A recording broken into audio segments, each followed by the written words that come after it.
불과 한 달 전 이 프랑스 펜싱 코치는 중국 대표팀의 코치로 임명되어 중국 선수들의 메달을 위해 밤낮 없이 매진했습니다. 하지만 그녀는 중국의 황당한 수준에 당황한 나머지 도피한 한국의 길거리에 주저앉아 당황하고 말았다고 하는데요. 과연 그녀는 한국에서 대체 무슨 일을 겪었던 것일까요? 지금 사연 바로 시작합니다. 저는 프랑스 출신의 펜싱 선수 프랑수아라고 합니다. 전 어릴 적부터 남다른 승부욕을 가져 꼭 이겨야만 직성이 풀리는 사람이었습니다. 펜싱 대회에서 이기기 위해 피나는 노력을 했고 재능을 인정받아 세계대회를 휩쓸었었죠.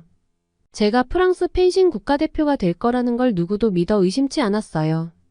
그러나 인생은 그렇게 순탄치 않더라고요. 대회를 마치고 모처럼 가족과 휴가를 가던 중 갑작스러운 교통사고를 당했어요. 그로 인해 제 무릎이 고장나 버렸죠. 일상생활을 하는 데는 아무런 불편함이 없었지만 선수 생활을 이어나갈 순 없었어요. 꿈을 포기하고 싶지 않아서 재활치료를 열심히 했지만 다치기 이전 기량을 회복할 순 없더라고요. 어렵게 다시 선수 생활로 복귀했지만 다치기 전과 후에 저의 몸은 너무나 달랐습니다. 어렸을 때부터 밥 먹고 늘 겁만 들었던 제가 무슨 일을 할 수 있을까 생각하니 막막했어요. 그때 제 능력을 안타깝게 여긴 감독님께서 지도자의 길을 걸어보는 건 어떠냐고 하셨죠. 그 일을 계기로 저는 선수 대신 지도자의 꿈을 꾸게 되었고 생각보다 일이 저와 꽤 잘 맞다고 생각했어요. 제가 알고 있는 것들을 아이들에게 가르치고 좋은 성과가 나왔을 때에는 제가 선수 생활 때 대회에서 메달을 획득했을 때보다 더 뿌듯한 마음이 들었으니까요. 그러던 와중 제가 가르친 학생들이 세계대회에서 연달아 좋은 성적을 거두자 중국에서 저에게 러브콜을 보내왔어요. 당시 중국은 외국인 지도자들을 영입하여 새로운 훈련 기법을 가르침으로써 중국의 경기력을 향상시키는데 열을 올리고 있었어요. 저는 중국의 뛰어난 인재와 아끼지 않는 스포츠 지원에 제 코칭까지 더해진다면 세계대회에서 충분히 좋은 성적을 거둘 수 있을 것이라는 결론을 내렸습니다. 중국은 미국과 견주어도 될 만큼 강대국이고 그런 선진국의 코치를 맡는다는 건 꽤 매력적인 제안이었죠. 제 커리어에도 큰 도움이 될 것 같더라고요. 그리고 중국이 제시한 금액도 무시 못할 액수였습니다. 게다가 중국 선수들이 메달을 획득하게 된다면 제가 원하는 만큼의 보너스를 지급하겠다고까지 했어요. 그렇게 중국행을 결심하고 저는 오로지 중국의 메달을 위해 만반의 준비를 하고 떠났습니다. 그러나 중국에 도착하자마자 좀 이상하다고 느꼈죠. 제가 생각했던 중국은 꽤나 번쩍번쩍하고 화려한 나라라고 생각했는데 많이 노후화되어 있었어요. 지역의 도심 중심부만 번지르르 하고 조금만 외곽으로 나가도 낙후되어 있더라고요.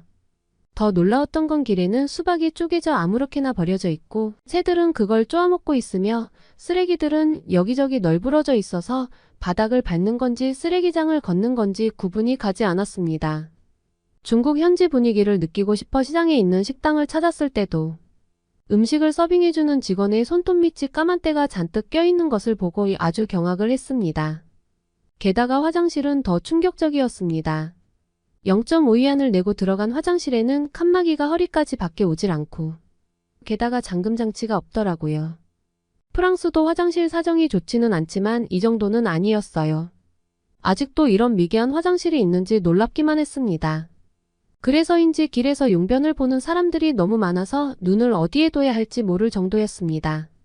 그동안 저는 중국이 아시아를 뛰어넘어 전 세계에서 제일 부유하고 인구도 많은 나라라고 생각했는데 실제 중국의 길거리는 노숙자들은 기본이고 가게에 장사를 하는 주인들조차 돈이 없는 것인지 호시탐탐 저의 가방을 훔쳐가려는 사건도 몇 번이나 있었습니다. 그러나 제게 중요한 건 중국 선수들을 잘 가르치는 것뿐이라고 생각했기 때문에 학생들에게만 집중하기로 했어요. 제가 알고 있는 기술은 선수들에게 모두 전수해 주려고 했죠. 저는 학생들에게 비록 펜싱은 유럽에 뿌리내린 스포츠로 종주국인 프랑스를 포함한 이탈리아, 헝가리, 러시아, 독일 등과 같은 유럽 국가가 메달을 독점해 왔는데 펜싱 신흥 강국들이 나타나고 있다고 했습니다. 중국을 포함한 최근 국제대회에서 잇따라 메달을 획득한 한국의 이야기도 해줬어요.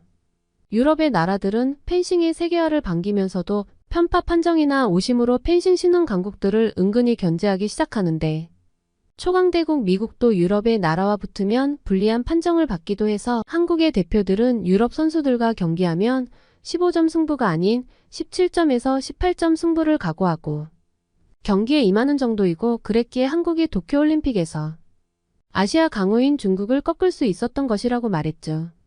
그러니 다시는 중국이 그런 패배를 겪지 않으려면 너희들도 한국 선수들이 하는 이상의 피나는 노력을 해야 한다고 말했습니다. 그런데 돌아오는 아이들 말은 충격적이었어요. 왜 자신들을 가난하고 코딱지만한 한국하고 비교하냐는 것이었습니다. 한국은 중국 역사를 다 베끼고 중국 땅을 자기 땅이라고 우겨대는데 왜 우리가 한국을 본받아야 하냐는 거죠.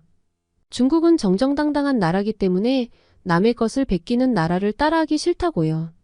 저는 프랑스인이기 때문에 한국과 중국 간의 세세한 역사까지는 모르겠지만 한국이 중국을 베꼈더라도 잘하는 건 배워야 하지 않겠냐고 했죠. 그날 저는 수업을 마치면서 선수들에게 펜싱 대회에 대한 마음가짐에 대해서 간단한 조언 정도로 가볍게 말한 것이었는데 이렇게나 진지하게 반발하는 모습을 보고 적지 않게 놀랐습니다. 게다가 어느 날에는 중국인 학생들은 뜬금없이 저에게 중국에서 만약 한국인을 본다면 그들은 무조건 도둑질을 일삼는 사람들이니 피하라는 어처구니 없는 말과 함께 심지어는 한국인들이 중국 전통 음식인 김치와 불고기를 자신들의 것이라고 우긴다는 잡담을 하기도 했는데요. 도대체 펜싱 코치인 저에게 왜 이런 잡담을 하는지 이해가 되지 않았던 저는 평소 한국에 관심이 있었던 한 코치에게 이 사실을 전달하게 되었고, 이내 중국인들의 모든 말이 한국을 향한 열등감에서 나온 거짓말이라는 사실을 알 수 있었습니다. 그들은 한국의 전통 음식이나 고유한 문화재들을 자신들의 것이라고 우기며 한국이 중국보다 못한 나라가 되길 바랬고, 심지어는 최근 들어 중국을 방문하는 저와 같은 외국인들에게 한국에 대한 거짓말을 하며 비판적인 여론을 만들고 있었던 것이죠. 그러다 보니 아이들도 한국에 대한 거부감이 가득 차 있더라고요. 그런 아이들을 어르고 달래며 수업을 이어나갔지만 여러 가지 이유로 중국에서의 생활은 만만치 않았습니다. 아무래도 제가 학생들을 가르치다 보니 부모와 소통하는 경우가 굉장히 많은데요. 그런데 중국 부모님들은 앞뒤 따지지 않고 무조건 다른 아이들보다 자기 아이를 더 특별하게 대해 주길 바라는 사람들이 많더라고요. 다른 아이 칭찬하는 걸 참을 수 없어 하고, 더군다나 수업 중 아이에게 조금이라도 혼을 내면 바로 전화해서 따지기도 했습니다. 게다가 다른 학생이 눈에 띄게 실력이 좋아진 것을 보고는 왜 우리 아이는 그만큼의 실력이 안 나오냐고 윽박지르기 일쑤였어요. 또 괴로웠던 건 질서의 개념도 없는 아이들을 가르치는 게 너무 힘들더라고요. 이건 대부분의 중국인들에게 해당하는 것 같은데 중국에는 새치기를 하는 사람이 왜 그렇게 많은지 너무 궁금합니다. 심지어 그걸 단속하거나 제지하는 사람도 없고 마치 새치기 안 하면 손해인 것처럼 너나 나나 할 것 없이 틈만 나면 끼어드는 겁니다.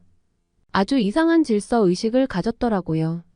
그러니 그런 모습을 보고 자란 아이들에게 질서를 가르치는 건 거의 불가능해 보였고, 저는 펜싱을 가르치러 온 사람이지 질서를 가르치러 온 사람이 아니잖아요.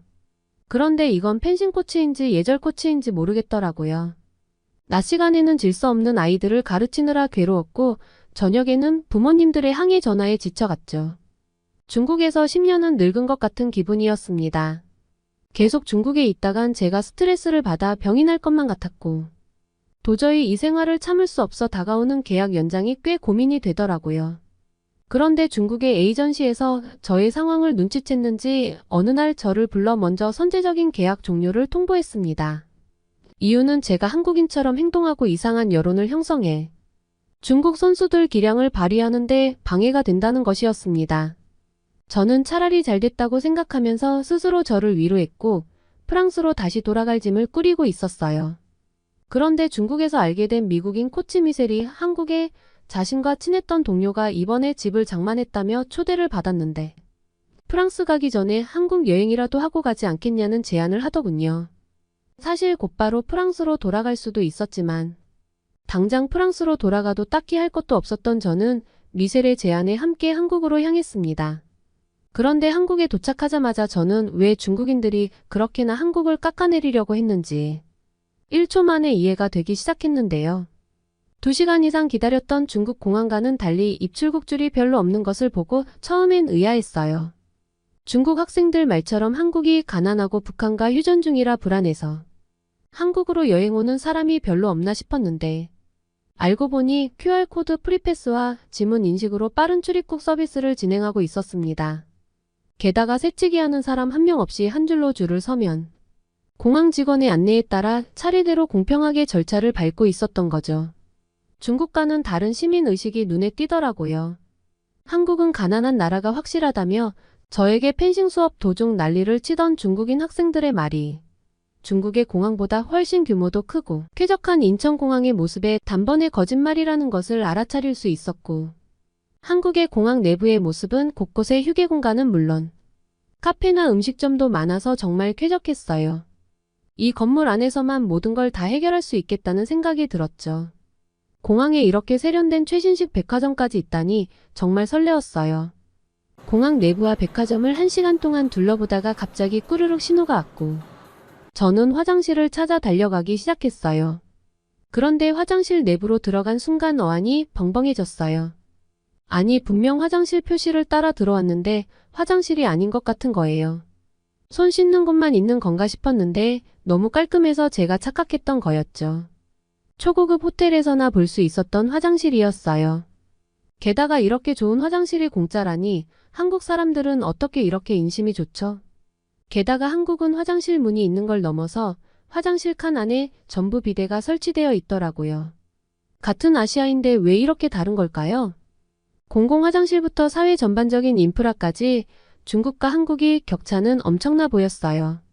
중국이 한국을 따라잡으려면 정말 한참은 걸릴 것 같다는 생각이 들었거든요. 제가 태어난 프랑스도 꽤나 부유하고 강력한 나라라고 생각했는데 한국에 비하면 발끝만큼도 못 따라가는 것이 아닐까 싶은 생각이 들 정도였으니까요. 아시아에서 중국이 최고라고 생각했던 제가 너무 바보 같았던 거 있죠. 게다가 한국의 길거리를 본 순간 저는 제 눈을 의심할 수밖에 없었습니다. 쓰레기가 한 톨도 없더라고요. 중국에 있으면서 참기 힘들었던 건 중국 사람들은 정말 쓰레기를 아무렇게나 버리거든요. 분리수거라는 개념 자체가 없는 곳이었어요. 무조건 쓰레기를 한데 모아버리기 일쑤고 길에다 슬쩍 쓰레기를 버리는 사람도 정말 많았어요. 시민의식을 찾아보기가 어려웠죠. 그런데 한국은 달랐습니다. 다 먹은 음료수 컵을 아무데나 버리지 않고 손에 들고 다니는 한국 사람들을 쉽게 볼 수 있었죠. 그리고 배고픔을 달래고자 들어간 한국 식당은 음식도 깨끗하고 정갈한 데다 서빙을 하는 직원들의 옷차림도 말쑥했습니다. 호텔 뷔페가 아닌 일반 식당에 갔음에도 손 소독제와 티슈는 테이블 근처에 놓아 자유롭게 사용하도록 되어 있었어요. 한국인들은 위생관념이 정말 철저한 것 같았습니다. 이 부분은 중국과는 감히 비교하고 싶지도 않네요.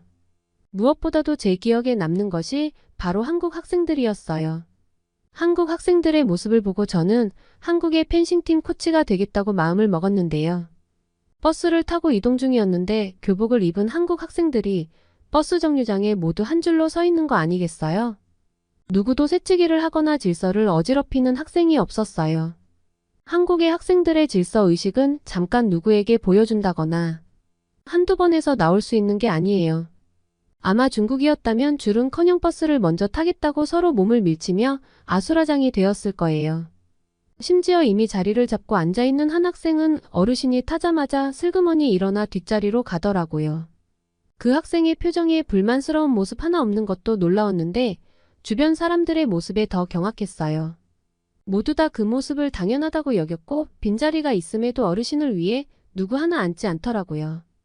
프랑스에서는 나이 많은 사람에 대해 어느 정도 존중을 표현하긴 하지만 자리를 비켜준다거나 하지는 않아요. 중국이었다면 애초에 자리가 남질 않았겠죠. 어르신을 위해 자리를 비켜주는 한국 학생의 따스한 모습에 정말 감동스러웠습니다. 그런 한국 학생들의 모습을 보면서 한국에서 코치 생활을 하면 얼마나 행복할까 싶었어요. 단기간의 한국 여행이었는데 중국에서의 상처받은 제 영혼이 치유되는 느낌을 받았습니다. 그렇게 우연히 온 한국에 완전히 빠져버린 저는 한국에서 펜싱 코치로 일할 수 있는 자리를 알아보았고 현재는 한국에서의 삶을 계속 살아가고 있습니다. 물론 중국에서 받은 만큼 돈을 많이 벌진 못하지만 한국인들이 부러울 정도로 한국은 천국에 가까운 선진국의 나라이기에 저는 앞으로도 한국에서 지내며 어린 한국인 학생들의 꿈을 이루는데 도움을 주면서 사는 것에 큰 만족을 느낄 것 같습니다. 오늘의 사연 어떠셨나요? 사연이 좋으셨다면 구독과 좋아요를 눌러주세요. 여러분의 구독과 좋아요는 영상 제작에 큰 힘이 됩니다. 더욱더 감명 깊은 사연으로 찾아뵙겠습니다. 감사합니다.